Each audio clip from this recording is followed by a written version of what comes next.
বন্ধুরা, কিছু বিষয় এমন হয় যে যতদিনই পার হয়ে যাক না কেন, ইতিহাস সেটাকে কখনোই ভোলে না। মাঝে মাঝে পৃথিবীতে এই কিছু বিষয়গুলি নিয়ে চর্চা হয়ে থাকে।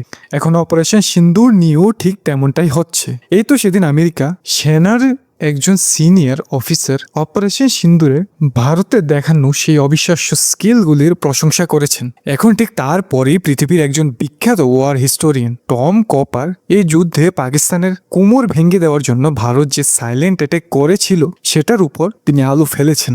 ভারত পাকিস্তানের এয়ারবেসগুলি উড়িয়ে দিয়েছিল, যুদ্ধ বিমানগুলিও ধ্বংস করে দিয়েছিল। শুধু তাই নয়, পাকিস্তান ভারতকে এবং সারা পৃথিবীকে ব্ল্যাকমেল করার জন্য যে নিউক্লিয়ার অ্যাটাক করার ভয় দেখাতো সেটাও ভারত ধুলিয়ে মিশে দিয়েছে। ভারত পরিষ্কার মেসেজ দিয়ে দিয়েছিল, নিউক্লিয়ার অ্যাটাক তো দূরের কথা, তোমরা যদি ওটা নিয়ে চিন্তাও করো তবে তোমাদের নিউক সাইটগুলির উপর আমাদের মিসাইলগুলি এম করা থাকবে। এই একটা কথা পাকিস্তানকে হোয়াইট ফ্ল্যাগ নিয়ে শান্তিতে বসার জন্য দৌড়ে আসতে বাধ্য করেছিল, এমনটাই বলেছেন টম কপার। সেদিন ভারত আসলে হামলা করেছিল কিরানা হিলসের উপর। তাহলে কিরানা হিলস কি পাকিস্তানের সব শক্তি কেড়ে নিয়েছিল? এত বড় একটা মারাত্মক অ্যাটাক করার পরেও ভারত কেন ঢাকঢোল পেটালো না? পাকিস্তানি বা কেন এই ব্যাপারে চুপচাপ থাকলো? ভারতের বিরুদ্ধে বড় কোনো অভিযোগ করার সুযোগ পাকিস্তান কেন হাত ছাড়া করলো? চলুন এটা দেখিনি। বন্ধুরা, আপনাদের হয়তো মনে আছে অপারেশন সিন্দুরের সময় ভারতের উপর নিউক্লিয়ার অ্যাটাক করব বলে পাকিস্তান খুব গর্জন করছিল, কিন্তু হঠাৎ করে তারা দৌড়ে গিয়ে আমেরিকার পা ধরলো আর সৌদি আরবের মাধ্যমে ভারতকে ইনফ্লুয়েন্স করার চেষ্টা করলো। শেষে পাকিস্তানের ডিজিএমও ভারতের ডিজিএমওকে কল করে একদম বিনুরোধ করলো যে আর নয়, আমাদের এবার ছেড়ে দিন। তখনই ভারত হামলা থামিয়ে চুপচাপ হয়ে যায়। সেদিন ভারতের সামনে পাকিস্তান যেভাবে হাঁটু গেড়ে বসেছিল তার মেইন কারণ ছিল কিরানা হিলসের উপর হওয়া ওই অ্যাটাক। পাকিস্তান থেকে আসা কিছু ভিডিও এভিডেন্সও ছিল। সেই সময় ভাইরাল হওয়া একটা ভিডিও আপনারা এখানে দেখে নিতে পারেন। এখন ঠিক এই কথাটাই পৃথিবীর বিখ্যাত ওয়ার হিস্টোরিয়ান টম কপারও বলছেন। সেদিন ভারত কিরানার উপর যে হামলা করেছিল সেটা পাকিস্তানের সমস্ত সাহস ভেঙে দিয়েছিল। ভারত পাকিস্তানি সেনাদের একদম ক্লিয়ার মেসেজ পাঠিয়ে দিয়েছিল যে আমরা তোমাদের দেশের যে কোনো জায়গায় হামলা করতে পারি, আমাদের হাতের বাইরে তোমাদের কোনো জায়গা নেই, চুপচাপ থাকলে ভালো, না হলে সব হারাবে। বন্ধুরা, এই কিরানা মানে আপনারা এখানে ম্যাপে যা দেখছেন, এই পাহাড়গুলির ভেতরে পাকিস্তান নিজের নিউক্লিয়ার ওয়ারহেড এবং শাহিন মিসাইলের তেল অর্থাৎ ট্রান্সপোর্ট ইরেক্টর লঞ্চার লুকিয়ে রেখেছে।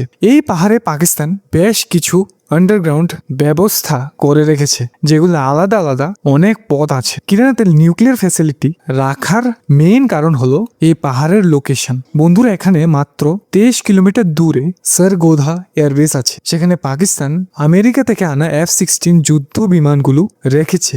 এখানে আপনারা যা দেখছেন এটাই সারগোধা এয়ারবেস। F-16 যুদ্ধ বিমানগুলো সাধারণ মিসাইল আর বম্বসের পাশাপাশি নিউক্লিয়ার ওয়েপেন বহন করার ক্ষমতা রাখে। এই কারণেই সারগোদার একদম কাছে কিরানা পাহাড়গুলোকে পাকিস্তান নিউক্লিয়ার ওয়ারহেড রাখার জন্য ব্যবহার করেছে, এমনটাই বলেছেন টম কপার। এছাড়া পাকিস্তানে শুধু এটাই নয়, আরো অনেক নিউক্লিয়ার সাইট আছে। ওদের পারমাণু কার্যক্রম ন্যাশনাল কমান্ড অথরিটি দেখাশোনা করে। টেকনিক্যাল কন্ট্রোল সামলায় পাকিস্তানের পরমাণু শক্তি কমিশন এবং Kahuta research lab. Uranium purification plant পাঞ্জাবের কাহুতাতে আছে। এছাড়া ইসলামাবাদের কাছে নীলুরি এর রিসার্চ রিয়েক্টর এবং ডেভেলপমেন্ট ফ্যাসিলিটি কাজ করে। পাশাপাশি ইসলামাবাদ থেকে 160 কিলোমিটার দক্ষিণে খুসাবে নিউক্লিয়ার কমপ্লেক্স আছে, যেখানে ওয়েপেন গ্রেড প্ল্যাটিনিয়াম তৈরি হয়। রাওয়ালপিন্ডির কাছে ফ্যাসিলিটি গুলোতে রিপ্রসেসিং এর কাজ চলে। এছাড়া চেসামে এবং করাচিতে সিভিল নিউক্লিয়ার পাওয়ার প্ল্যান্ট চীনের সাহায্যে কাজ করছে। এই প্ল্যান্টগুলির জন্য দরকারি ইউরেনিয়াম পাকিস্তান দেরা গাজী খান এবং ভাগলচুরের খনি থেকে পায়। যখন যুদ্ধ চলে না সেই সময় ওরা নিজেদের ওয়ারহেড আলাদা আলাদা জায়গায় স্টোর করে রাখে, যার মধ্যে কিরানা, সারদোহা, করাচির কাছে মশহুর এয়ারবেসে এবং কারমা এয়ারবেসে রয়েছে। ভারতের মতো পাকিস্তানের কাছে কোনো নিউক্লিয়ার সাবমারিন নেই। ওরা কখনো নিউক্লিয়ার ট্রাইড তৈরি করতে পারেনি। শাহিন এবং ঘড়ি নামে ব্যালিস্টিক মিসাইল ওদের কাছে এবং এগুলির মাধ্যমে ওরা নিউক্লিয়ার ওয়ারহেড ব্যবহার করে। এখানে খেয়াল করার মতো বিষয় হলো ওদের রিসার্চ সেন্টার বা ইউরেনিয়াম খনি যেখানেই থাকুক না কেন, ব্যালিস্টিক মিসাইল আর ওয়ারহেড লুকিয়ে রাখার সিস্টেমগুলি পাঞ্জাব প্রভিন্সে আছে। সারগোদা আর কিরানা হিলসও ওখানে। অপারেশন সিন্দুরের সময় ভারত এই সারগোদা এয়ারবেসে হামলা করেছিল আর সেখানে দাঁড়িয়ে থাকা F-16 বিমানগুলিকে ধ্বংস করে দিয়েছিল। ঠিক তারপরই কিরানা হিলসের উপরেও মিসাইল পড়েছিল, যার অনেক ভিডিও পাকিস্তান থেকে রিলিজ হয়েছিল। টম কপার এটাই বলেছেন যে ওপেন সোর্সে পাওয়া ভিডিওগুলি কিরানা হিলসের হামলার উপর আলো ফেলেছে। সেখানে পাকিস্তানের 491 কোয়াড্রানের সাথে যুক্ত রেডার সিস্টেম আছে, যেটার উপর ভারতের মিসাইল অ্যাটাক করেছিল।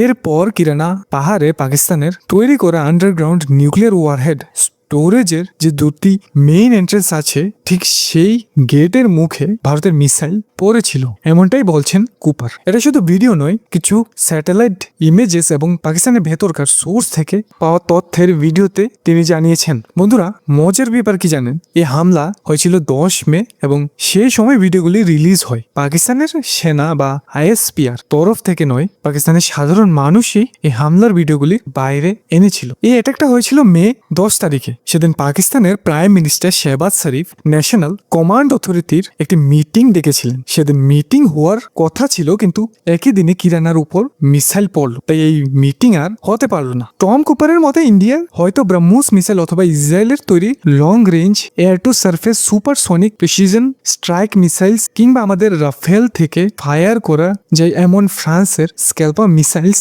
এই অ্যাটাকে ব্যবহার করেছে। তিনি খুব নিশ্চিত গলায় বলেছিলেন যে এখানে অ্যাটাক হয়েছে। মজার ব্যাপার হলো, যখন এই অ্যাটাক নিয়ে প্রশ্ন উঠলো তখন ভারতের এয়ারফোর্স সরাসরি অস্বীকার করলো। সেদিন এয়ার মার্শাল একে ভারতীকে যখন জার্নালিস্টরা কিরানা নিয়ে জিজ্ঞাসা করলো, তিনি রসিকতা করে বললেন, কিরানা হিলসে পাকিস্তান যে নিউক্লিয়ার ওয়ারহেড রেখেছে সেই ইনফরমেশন আমাদের দেওয়ার জন্য আপনাদের ধন্যবাদ। আমরা সেখানে কোনো অ্যাটাক করিনি। ওনার কথায় সত্যতার চেয়ে ব্যঙ্গ বেশি ফুটে উঠছিল।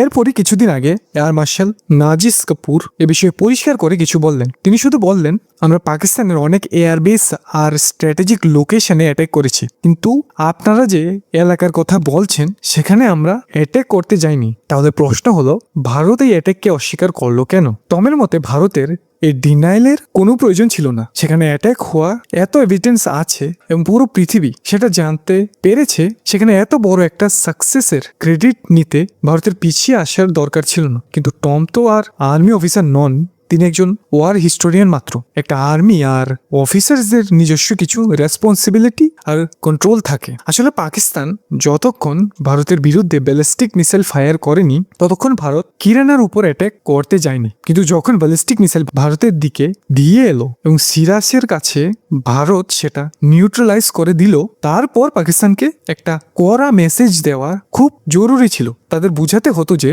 আপনারা যদি ভারতের বিরুদ্ধে নিউক্লিয়ার অস্ত্র ব্যবহারের চিন্তা করেন, তবে আমরা আপনাদের সব পরমাণু অস্ত্র ধ্বংস করে দেব। তাই ভারতীয় এয়ারফোর্স হয়তো কিরানাতে এই অ্যাটাক করেছিল, কিন্তু সেটা ঢাকঢোল পিটিয়ে পৃথিবীকে জানাতেই হবে এমন কোনো কথা নেই। ভারত দেখুন একটা দায়িত্বশীল নিউক্লিয়ার পাওয়ার দেশ। পাকিস্তানের নিউক্লিয়ার সেন্টারে অ্যাটাক করার পর তার ইম্প্যাক্ট ঠিক কি হতে পারে সেই মুহূর্তে IAF এর কাছে তার কমপ্লিট ইনফরমেশন হয়তো ছিল না। যদি কোনোভাবে রেডিয়েশন লিক হয়ে সমস্যা হতো, তবে তার দায় ভারতের উপর আসতো। আপনাদের মনে থাকতে পারে এই অ্যাটাকের পরপরই আমেরিকার রেডিয়েশন ডিটেক্ট করার প্লেন্স খুব তাড়াহুড়া করে পাকিস্তানের দিকে এসে সবকিছু চেক করে ফিরে গিয়েছিল। তাছাড়া পাকিস্তান নিজেও কখনো ঘোষণা করেনি যে তারা ওখানে নিউক্লিয়ার ওয়ারহেড রেখেছে। ভারতের মেইন উদ্দেশ্য ছিল শুধু টেরোরিস্টদের অস্ত্র ধ্বংস করা। ভারত যখন সেটা করলো, তখন পাকিস্তান রিটালিয়েট করতে এলো এবং পরিস্থিতি এসকেলেট করতে থাকলো। তাই পাকিস্তানিদের একটা লেসন শেখানোর দরকার ছিল যে আমরা চাইলে তোমাদের যে কোনো খুশি মারতে পারি। সেই কাজটাই করে ভারত চুপচাপ থেকেছে। এবার ভাবুন, ভারত যদি কিরানা অ্যাটাকে কথা স্বীকার করতো, তবে লাভ কি হতো? উল্টে প্রশ্ন আসতো যে কিভাবে অ্যাটাক করলেন, কি অস্ত্র ইউজ করলেন, ওখানে যে নিউক্লিয়ার ওয়েপেন আছে সেটা জানলেন কি করে, কোন ইন্টেলিজেন্স এই খবর দিল, এমন হাজারো প্রশ্ন IAF এর উপর উঠতো। হয়তো এই হেডেক, মাথা ব্যথা এড়াতেই তারা কিছু বলেনি। সব কাজ যে নিজেকেই প্রচার করতে হবে এমন তো নয়। আর্মির কাছে পাবলিসিটির চেয়ে ভিক্টরি অর্থাৎ জয় বেশি জরুরি। প্রচারের কাজ না হয় অন্যরাই করুক। ইন্ডিয়ান আর্মি তো আর পলিটিশিয়ান নয় যে সবসময় প্রচার চাইবে। আবার অন্য দিক থেকে দেখলে পাকিস্তানেও তো এই নিয়ে সরব হতে পারতো। তারা চাইলে তারা বলতে পারতো যে ভারত আমাদের কিরানার উপর অ্যাটাক করেছে, যেখানে নিউক্লিয়ার ওয়েপেন ছিল। ভারত খুব দায়িত্ব জ্ঞানহীন কাজ করেছে, কিন্তু এটা বললে পাকিস্তানের নিজের মিথ্যেগুল ফাঁস হয়ে যেত। তাদের স্বীকার করে নিতে হতো যে ভারতের শক্তি আসলে কতটা। যে সময় তারা দাবি করেছিল যে ভারত S-400 ধ্বংস করেছে বা ভারতের এয়ারবেস উড়িয়ে দিয়েছে, সেই সময় আমাদের ঘরে ঢুকে মেরে গেছে, এই সত্যিটা বললে তাদের ইজ্জত কোথায় থাকতো? তাছাড়া কিরানা অ্যাটাকের কথা জানাজানি হলে পাকিস্তানের নিউক্লিয়ার সেফটি নিয়ে সরাসরি বিশ্বে সন্দেহ তৈরি হতো। তারা যে নিজেদের পরমাণু অস্ত্র রক্ষায় ব্যর্থ সেটা সবাই জেনে যেত। তাই পাকিস্তান এখন একটা কথাও না বলে চুপচাপ এই যন্ত্রণা সহ্য করে বসে আছে। এটা ছিল বন্ধুরা ইতিহাসবিদ টম কোপারের বলা অপারেশন সিন্দুর আর কিরানার কাহিনী। পরের পর্বে আরো বিশেষ কিছু তথ্য নিয়ে আবার দেখা হবে। ততক্ষণ পর্যন্ত জয় হিন্দ।